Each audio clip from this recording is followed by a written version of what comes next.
Hi everybody, welcome to Khong Driving, and today we're going to take a very quick look at the Audi Q3 Sportback. This is the baby of the SUVs from Audi, but it's actually a C-segment SUV since it has a overall length of 4,500 mm, a wheelbase of 2,680 mm, a height of 1,567 mm, and also a width of 1,843 mm. So by that judgment, it is considered a C segment because the wheelbase of 2,680 mm is actually 40 mm longer than that of the Corolla Cross. So that will give you an idea of actually just how big this SUV is. Now, powering this is a 4-cylinder, 2-liter direct injection turbocharged engine. A very familiar engine to all of us because it comes from the Audi group. It's the same engine that goes into a lot of the Audis and also the Volkswagen vehicles. And the only difference is this one is tuned for fuel economy. So it is tuned down to 180 PS only. However, the torque is very remarkable at 320 Newton meters. And so this is actually a very nice car to drive.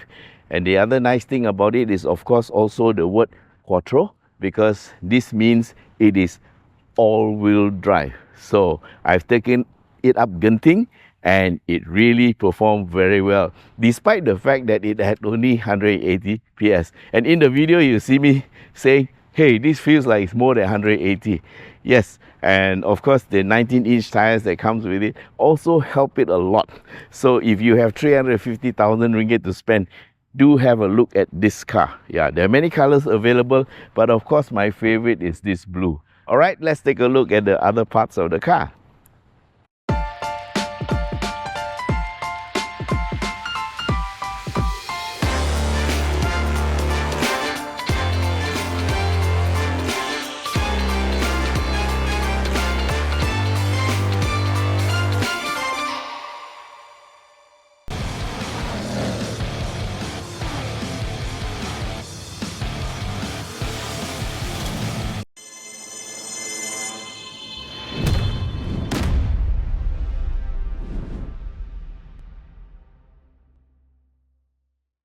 Alright, let's take a look at the vehicle from the outside. So here's the front. It's a bold new front, a little bit more angular, a little bit more muscular, and of course the key word here is this is a quattro. Quattro is Audi's version of the all-wheel drive, and with all-wheel drive in the wet or in the dry, this Q3 will give you very good grip. So with the large grille and of course the 4 rings of Audi, which is one of the premium brands in Europe and also here, we move on to the headlights. These are LED and they are quite bright. So looking at the front, it's a very nice looking color too. I wish they don't give me blue cars. I'm a sucker for blue cars. And along the sides, you will see that this is the S line, which is the higher spec, and it really has a lot of additional stuff in the trim that makes it look good. So down here, you get McPherson struts with a large caliper and rotors, which are ventilated. 19-inch Continental. These are Sports Contact 6, which are pretty soft compound, and I can tell you the grip is good. And if you watch our Genting video, you'll see just how good that grip is. So these are 255 45 R19, very big tires, 19-inch, and of course with 45 series you get a lot more meat, so you can take all those bumps very well. You can see the tread pattern is very blocked pattern and it's good for grip, although they may be a little bit on the noisy side, especially when the road surface changes. So along the sides you get of course the cladding that tells you it's a SUV, and same size tires at the back. Of course you get 4 doors and a boot, so that's a 5-door. You might call it a 5-door hatch. Yeah, it looks a bit hatch and a bit of a coupe shape. So this shape is much better than the previous Q3 that we've seen. And at the bottom here, you get multi-link rear suspension, yes, with coil springs, and you can see the drive shafts inside there if you look very closely, and also solid disc and a single floating caliper at the back. So looking at it from the back, you start with a little shark's fin antenna and a little spoiler that helps to keep the sun off your back in the afternoon, LED lights, and of course the Q3 emblem, and also a rear wiper, and of course the Quattro word.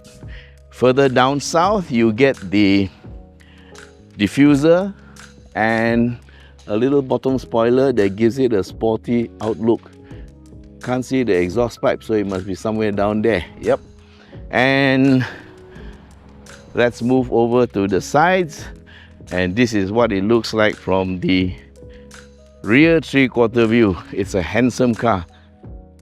Okay, here's looking at the engine compartment, but first we start off with the bonnet cover.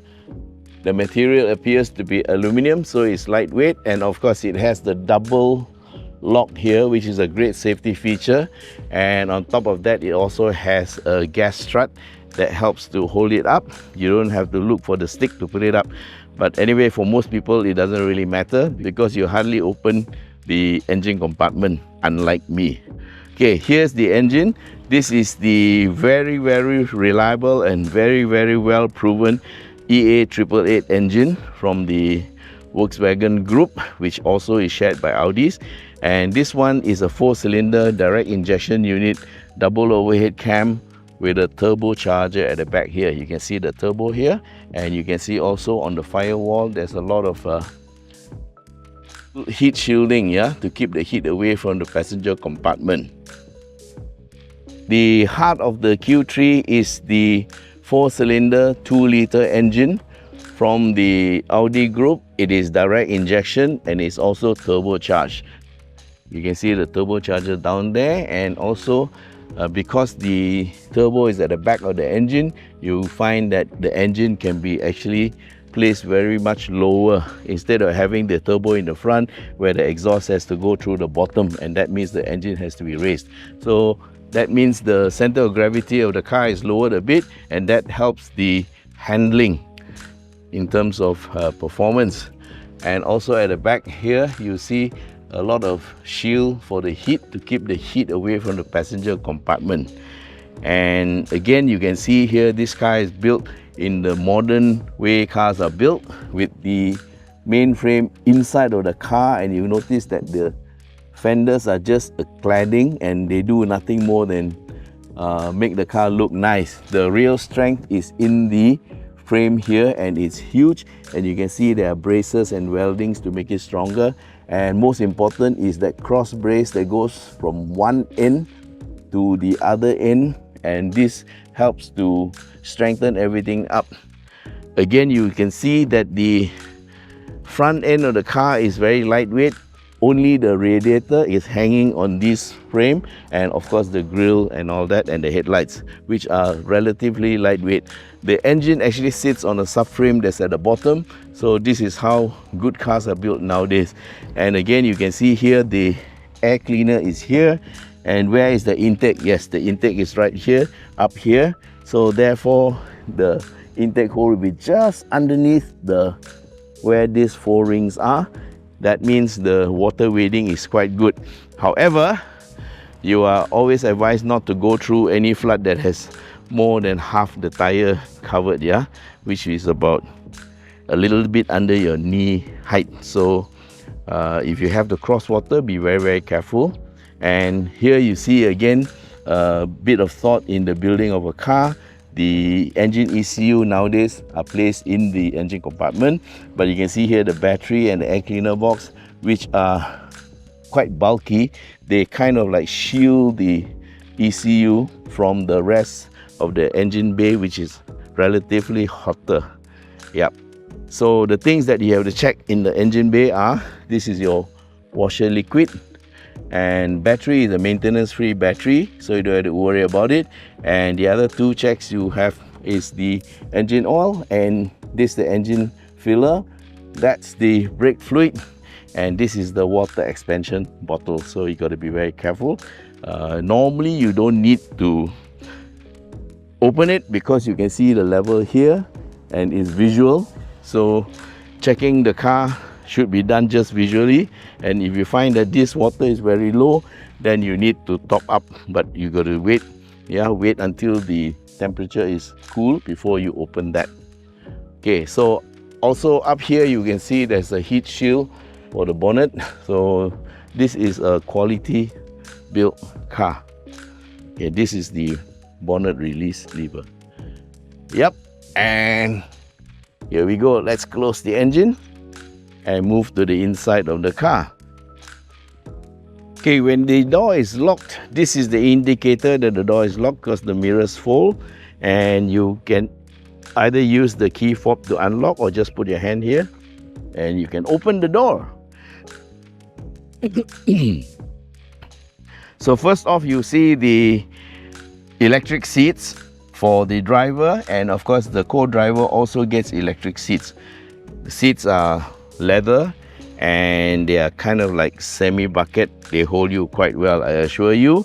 And it also has the little extender for the knee support. And down there you get these pedals that are very familiar. They come from the Audi family, and you can see these same pedals in the Volkswagen and also the Audis. Then you have the interior that's quite nice looking, very classy, very nice.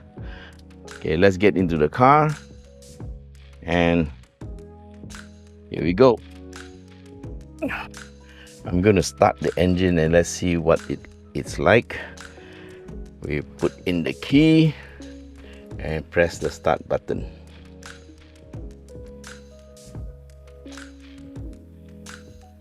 And immediately the car starts up, and this is the digital cluster that is very nice, and you can actually change the outlook of this if you want.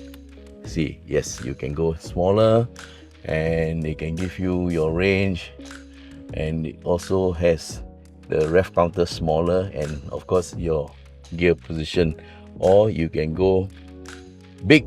And of course this is what I like lah. And of course it also tells you to select a gear, press brake, pedal, interlock, blah blah blah. But anyway,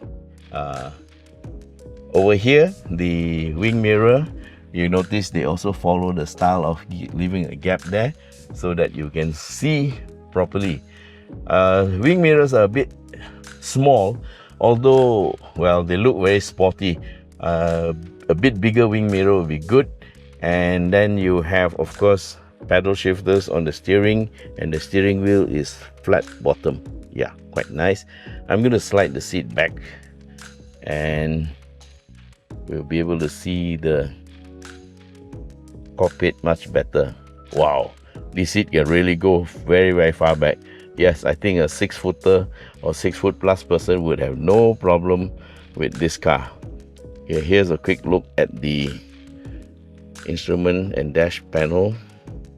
Very nice and very classy. Nice angular lines, a little bit of chrome here and there, a little bit of carbon fiber like finish, but I don't think it's carbon fiber. And of course the reminder that you have quattro.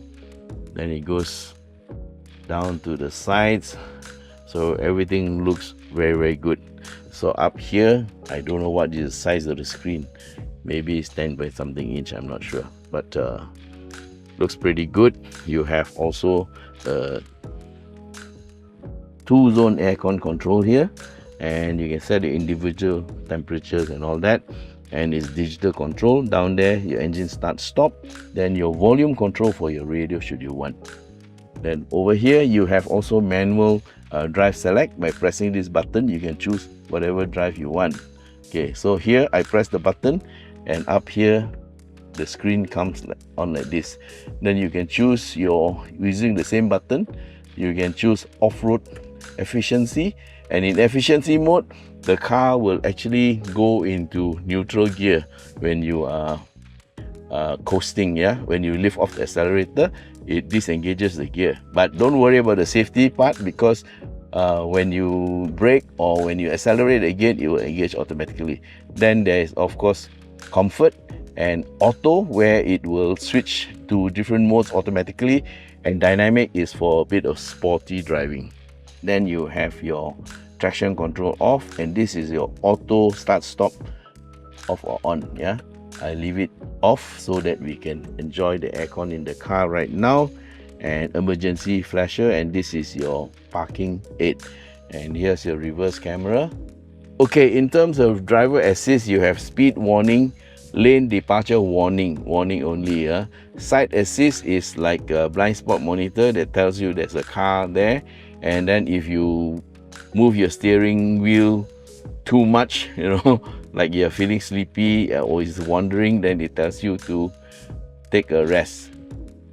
So it also has pre-sense basic, which is if it senses you're about to have a collision, then the seat belts will tighten up, the door windows will wind up, and it prepares you for crash, if any.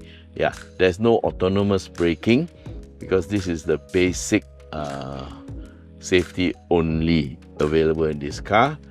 Other than that, there are 2 USB ports here, Type C to Type C, and down the road you have your gear lever, and if you push it to the left, you go into manual mode, and you can use your pedal shifters. But of course the pedal shifters are here, and you can use them anytime that you want. Okay, further down south you have your electronic parking brake, and this is an auto hold that keeps you held in the gear when you stop at the traffic light. Once you press your brake hard enough, then you can lift it off, and if this is engaged, your car will not move. Okay, here is a little cubby hole for you to put your car key, and this is the drink holder here with a little catch there to help you keep your drinks in place. And further back you have cubby hole for you to keep your little knickknacks. Okay, so in front here there's also another cubby hole here, and that's for you to keep your smart tag. The airbags, there's of course the airbag here on the steering, and also the one on the passenger side, plus 2 side bags, one on the left and one on the right. So that makes a total of 4 airbags that I can see.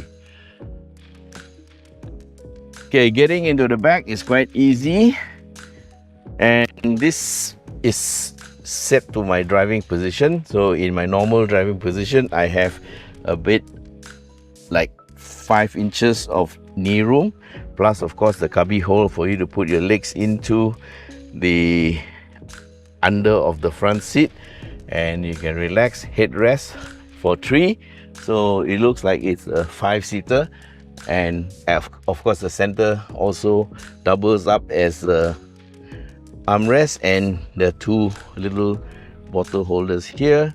So looks like for 4 people it'll be quite comfortable. For 5 people it's possible, but a bit of a squeeze. Yep, the seats all split and fold 60-40, and they cannot recline. Yep, back is also nice and leather. Grab handles for both driver and passenger, and also reading lights, individual ones. And headroom is about 2 inches for me, so anybody a bit taller than me might have some issues. They have to sit in the front. Yeah, so this is a medium size. Yeah, this C segment, but because of the coupe-like look, headroom is a little bit sacrificed here. Nice grab handles for the passenger. Okay, so that's it for the rear seat occupants, and let's go to the boot area. You get the electrically open boot, and it's quite big, very nice. Tonneau cover attached to the cover here, so it moves up and you can keep quite a lot of suitcases in here. It's quite big. It's 530 liters, I think. And yes, you get a space saver spare, and all your stuff is there, including an emergency kit and also cargo nets. Pretty nice and neat. And there's also a few inches of space. You can put some stuff like umbrellas or even your laptop. You can keep it under cover without worrying about people stealing it. And of course, here's another thoughtful thing. It's part of the Volkswagen and Audi group. This little thing here that helps to keep your cover away from the stuff that you want to take. So that's the rear end. And of course, it also has its own version of tapao hook, one there and one over there. As you can see, the seats do split and fold, and let's see how it splits and folds. You can have the center fold down for long stuff, and then you also pull here, and this part also folds down. Then you can have bigger stuff going in, and this is what it looks like from the back. You can also, of course, open that one. Let's see. Yep, you pull this string, and there you are. It is nice and flat, and you can actually put quite long stuff inside the boot should you want.